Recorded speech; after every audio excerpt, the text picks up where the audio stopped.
Hello, welcome to Elemental Movement and Food. And today we're going to make what I call a biblical brew. And biblical just because it was brewed in ancient times and it sustained cultures for thousands of years. And it's just four ingredients. So the first ingredient is hyssop, and it's spelled Hyssop. You can't really see here, but it has a beautiful purple flower. And now we're using it as a plant in our garden just to enjoy the purple flower. But you can use it for culinary purposes and also enjoy it in your garden.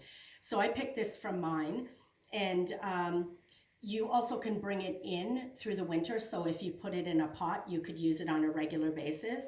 I've taken 3 or 4 leaves off of the plant, and I've kept a little bit of the purple flower.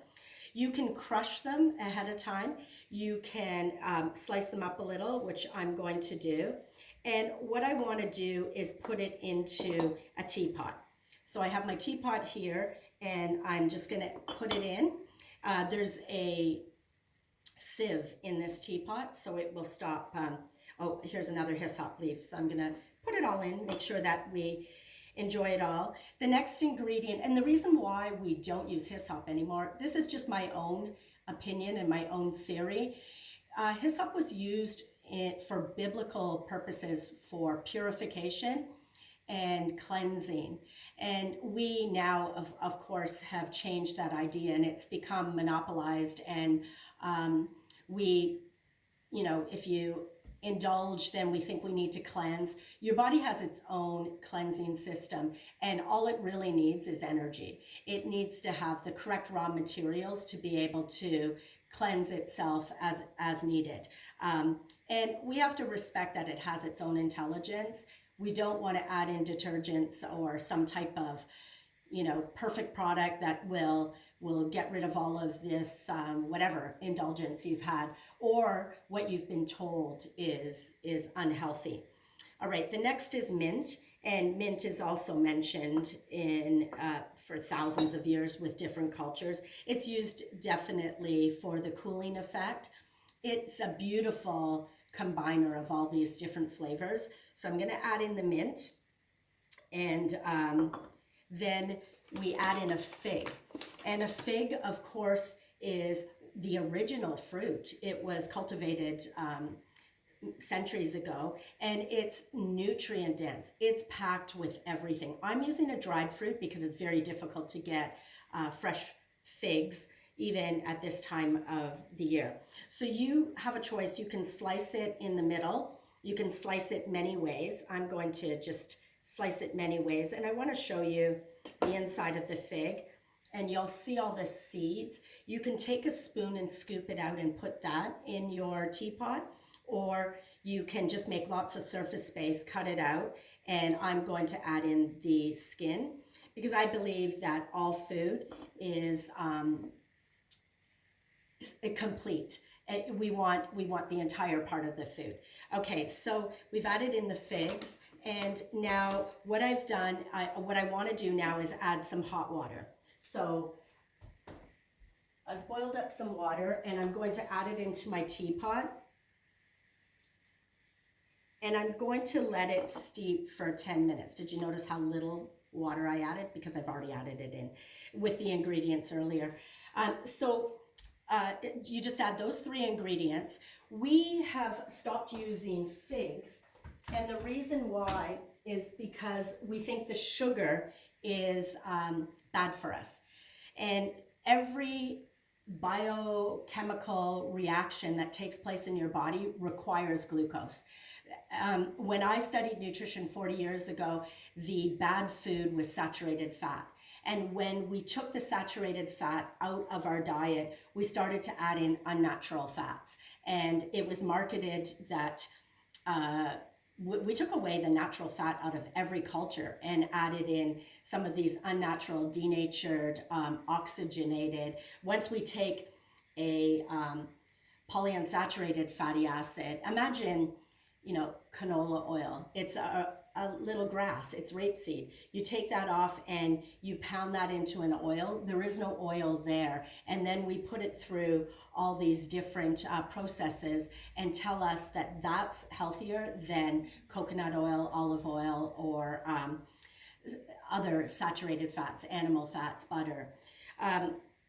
And now we're doing the same thing with sugar, and we're replacing it with all these unnatural sugars, or not replacing it at all and adding in different foods. So figs were naturally sweet, and they contained all sorts of fiber to slow the glucose release. Insulin is not only produced by glucose. If we're stressed, our body can produce insulin from any macronutrient. So we want to add in natural sugars that contain the fibers and the minerals that were naturally grown in. And all the different systems rely on a combination of the macronutrient. There is no food in nature that is only a protein, only a carb, and only a fat. They're always some type of combination, and depending how they're grown, they're also more of one than the other. We run into trouble when we break our food down into macronutrients and think that that's the important thing. We want to know how much, where was it grown, how was it grown, and how will it fortify me? What unusual minerals or vitamins am I putting in my body so that I can feed not only all the different metabolic systems that are running in, but also can I feed my microbiome? And often our microbiome is craving foods, and on purpose, because there's this inner intelligence that's telling us that I'm craving something sweet, and I want to multiply, I want to organize, that the microbiome are saying, please give me this, and we ignore it because somebody told us that this food is bad for everybody. All right, so I've let this brew for 10 minutes, and the next ingredient is carob. Now, carob is really interesting. I'm just going to hide the package because what you're really looking for is organic, and you want to find roasted carob, because I don't want to go through pull the carob, the pod off of the tree, pull out the seeds, grind them and roast them all day to get this powder. Somebody's done it for me, so I can enjoy this ancient drink quicker, but keep all the nutrients. So I'm just going to take a teaspoon of the carob, and I'm going to place it in a cup. And then what I want to do is take my brew, the 10-minute brew, and I'm going to add it into this. Now, I feel the reason why we stopped using carob, again, this is my opinion. I don't know if you remember when somebody told us caffeine was bad for us. And caffeine might be bad for some systems, and it may be perfect for others. So across the board, we shouldn't take a food and say, well, actually, we've taken a substance and called caffeine coffee, we've called it tea, we've called it green tea, and we've called it chocolate.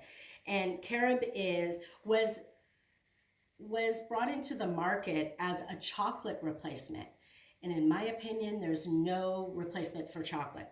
You want to add this in. It has a caramelly chocolate flavor, but it doesn't replace chocolate or caramel or a caffeine beverage.